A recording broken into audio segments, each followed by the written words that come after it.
குலசாமியை பார்த்து 30 வருஷம் ஆச்சு மாலதி. சரி வாங்க.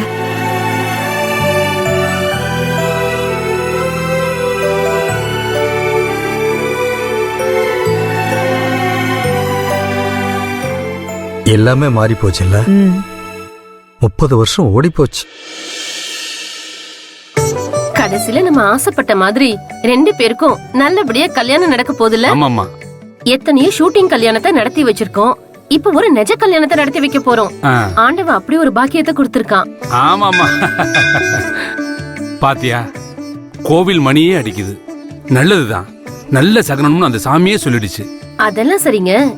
ஏதாவது மிஸ் ஆகி நம்ம ஜெயிலுக்கு போற மாதிரி ஆயிடுச்சுன்னா? ஐயோ பாருங்க, கோயில் மணி அடிக்குது.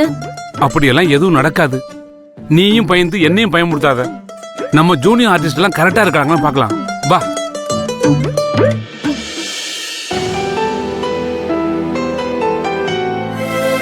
ஞாபகம் இருக்கா? பல நாள்ல ஆம்பளை பிள்ளை பிறக்கணும்னு வேண்டிட்டு தொட்டில் கட்டணும். நேத்து சொன்ன மாதிரி இருக்கு. இன்னைக்கு சன்னதிக்கு வந்து நிக்கிறோம்.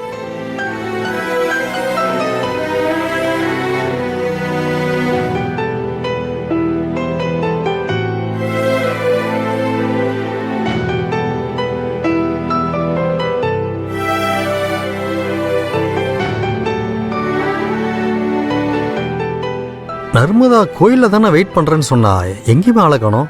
நீ அவளுக்கு ஒரு ஃபோன் பண்ணு. பண்ணிட்டேங்க, அவளுக்கு லைனே போல. எவ்வளவு நேரம் இதையே சொல்லி சமாளிக்கிறது. ஃபோன் பண்ணாலும் எடுக்க மாட்டேங்கிறா.